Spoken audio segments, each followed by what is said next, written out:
इरम मंजिल या इरम मंजिल एक वसी व अरीज महल है जो इरम मंजिल कॉलोनी हैदराबाद तेलंगाना रियासत हिंदुस्तान की एक पहाड़ी की चोटी पर वाक़ है। इसे 1870 के आसपास रियासत हैदराबाद के एक रईस नवाब सफ्तर जंग मुशीरुद्दौला फखरुल मुल्क ने तामीर किया था। कहानी यह है कि इरम मंजिल नवाब और सरवकारुल उमरा के दरमियान इस दौर का नतीजा थी कि कौन ऊंचा महल बना सकता है। हैदराबाद में हुसैन सागर की तरफ एक पहाड़ी पर आने वाले अव्वलीन महलात में से एक इरम मंजिल, जिसका मतलब है आसमानी ठिकाना, जब से ये तामीर हुआ है इस शहर का खामोश सर्वे करने वाला है। ये हवेली एक पहाड़ी के ऊपर वाक़ है जिसे मुकामी तेलुगु जुबान में एरा गड्ढा या सुर्ख पहाड़ी कहा जाता है।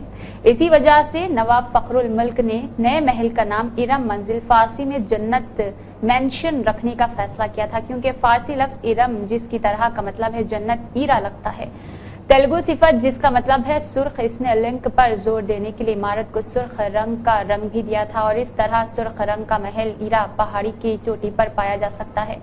नवाब का इरादा था कि इस हवेली को दो एक जैसे नामों से जाना जाए। रियासत के फारसी दोस्त मुस्लिम मशरफिया के लिए इरम मंजिल और मुकामी तेलुगु लोगों के लिए इरम मंजिल वक्त गुजरने के साथ मौखिर जिक्र नाम गालिब हो गया और ईरा मंजिल अब महल का सरकारी नाम है। इरम मंजिल को शाही जियाफतों और दीगर अजीमुशान तकरीबात के लिए इस्तेमाल किया जाता है। बादअज़ा इस महल को हुकूमत ने रिकॉर्ड स्टोर हाउस के तौर पर इस्तेमाल करने के लिए अपने कब्जे में ले लिया। कुछ सालों के बाद इसे दोबारा महकमा तामीरात आमा के हवाले कर दिया गया है। इस वक्त जिस जमीन पर यह महल वाक़ है इसमें इंजीनियर इन चीफ और सड़कों और इमारतों आबपाशी कमांड एंड कंट्रोल डिपार्टमेंट के चीफ इंजीनियर्स के दफातर है। यूरोपीय पार्क तर्ज पर बनाया गया है। अपने उरूज के जमाने में महल में 150 से ज्यादा फर्नीचर कमरे थे और लोहे से सुराख वाला गोल्फ कोर्स, पोलो ग्राउंड और घोड़ों के लिए मुस्तहकम और एक डेयरी फार्म था। महल स्टोको और आराइशी कामों से भरा हुआ था। महल हसीन सागर और इसके अलावा नजरअंदाज करने के लिए नहीं जाना जाता, लेकिन अब इस नज़ारे को दूसरी इमारतों ने रोक दिया है। इरम मंजिल की इमारत बहुत सारे सकाफती असरात की नुमाइश करने वाली तामीराती खुसूसियात की हामिल है। फनी तामीर इंडो फारसी सासिंग खुसूसियात का एक सिम्बोसिस है जो क्लासिकी यूनानी, रोमन, गॉथिक, रेजेंसी और बारूक तर्जों के साथ मिला हुआ है।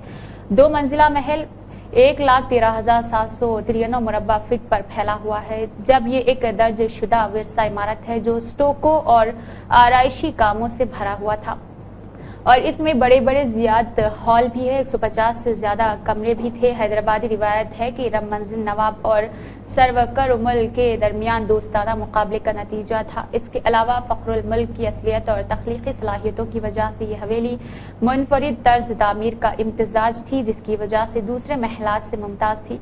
यूनेस्को पेरिस के साबिक डायरेक्टर एजुकेशन नवाब फखरुल मुल्क की बराह रास्त औलाद मीर असगर हुसैन अपने परदादा को ऐसे शख्स के तौर पर याद करते हैं जिन्होंने अपनी जिंदगी सेकुलरिज्म, अवामी खिदमत और रियासत हैदराबाद के लिए वक्फ कर दी। एक बेहतरीन बिल्डर, वो हमेशा ऐसी यादगार तामीर करना चाहते थे जो देर पा रहे और मुस्तकबिल के लिए एक विरसे के तौर पर रहे। जब हैदराबाद शहर फैल रहा था तो इसने एक जगह पंजागुट्टा के करीब का इंतखाब किया जो इस वक्त मुजाफात में था और बसीरत और फितरत से मोहब्बत करने वाले होने के नाते एक घर बनाया जो इसके कुदरती माहौल और माहौलियात से हम आहंग था।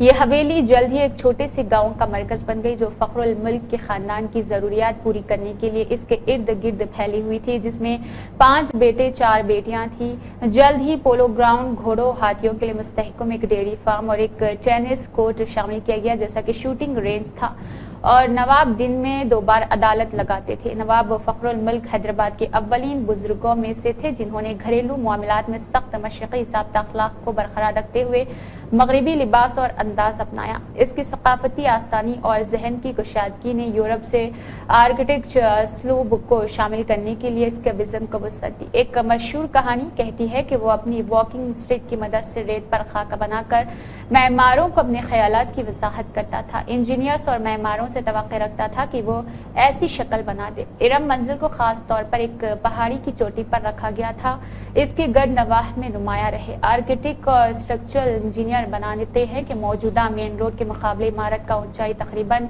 36 फीट बुलंद थी। اونچائی کا انتخاب ارد گرد کے ماحول پر غلبہ حاصل کرنے کے لیے علاقے کی طاقت کو ظاہر کرنے کے لیے کیا گیا تھا۔ اس کے علاوہ بھی مرکزی ونگ مردانہ اور زنانہ کے درمیان رکاوٹ کے طور پر کام کرتا تھا۔ شکلوں کے ساتھ جو قدرتی طور پر مشرقی سمت کی طرف ڈھلتے ہیں، حسین ساگر کا شاندار منظر پیش کرتے ہیں۔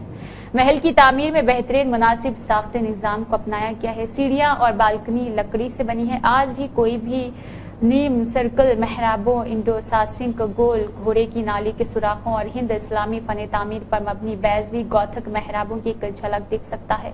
محل تعمیر کا ایک انوکھا مستقل نمایاں ہے۔ یہ محل 1940 کی دہائی کے آخر تک نواب کی اولاد کے قبضے میں تھا۔ سال 1956 میں آندھرا پردیش کی تشکیل کے بعد ریاستی حکومت کی کوارٹر کھلی زمین میں تعمیر کیے گئے اور اسی کو ارم منزل کالونی کے نام سے جانا جاتا ہے۔ حالت میں ہے لیکن اسے کبھی کبھار ہیریٹیج واک کے لیے استعمال کیا جاتا ہے۔ محل ایک میراثی عمارت ہونے کی وجہ سے کافی تعمیراتی اور تاریخی اہمیت کا حامل بنی ہوئی ہے۔ ارم منزل اس وقت کی بہترین مثالوں میں سے ایک ہے جو موجودہ نسل کو ایسی یادگاروں کی تاریخی، تعمیراتی اور جمالیاتی اہمیت سے آگاہ کرتی ہے۔ ارم منزل کی مناسب مرمت اور بحالی اس کی سابقہ شان کو واپس لا سکتی ہے۔ وہ مزید کہتے ہیں، یہ محل اپنے ورثے کو زندہ رکھتے ہوئے کچھ اور صدیوں تک کام کر سکتا ہے۔ ابتدائی بصری معائنے پر موجودہ ڈھانچے کے مشاہدات کی بنیاد پر ارم منزل عمارت ایک اہم ورثہ سازہ ہے۔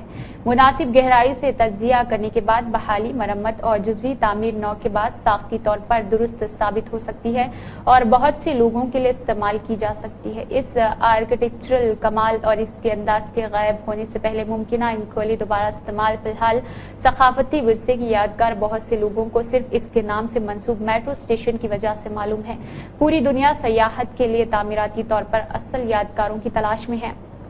ارم منزل منفرد ہے کیونکہ اس میں وقت کے بڑے فن تعمیری انداز کو ملایا گیا ہے اور اس جیسی چند دوسری عمارتیں ہیں جو دکن کی تخلیقی اصلیت کی عکاسی کرتا ہے۔ اس کے علاوہ حیدرآبادی فن تعمیر کا ایک بہترین نمونہ بھی ہے جو وقت کی کسوٹی پر کھڑا ہے۔ اس کے مربوط ڈیزائن کے ساتھ بہترین ساختی نظام، آرکیٹیکچرل سٹائل اور انٹرپرائز کے امتزاج کے ساتھ اس کا تحفظ وقت کی اہم ضرورت ہے۔ نیہا خان کی یہ خاص رپورٹ۔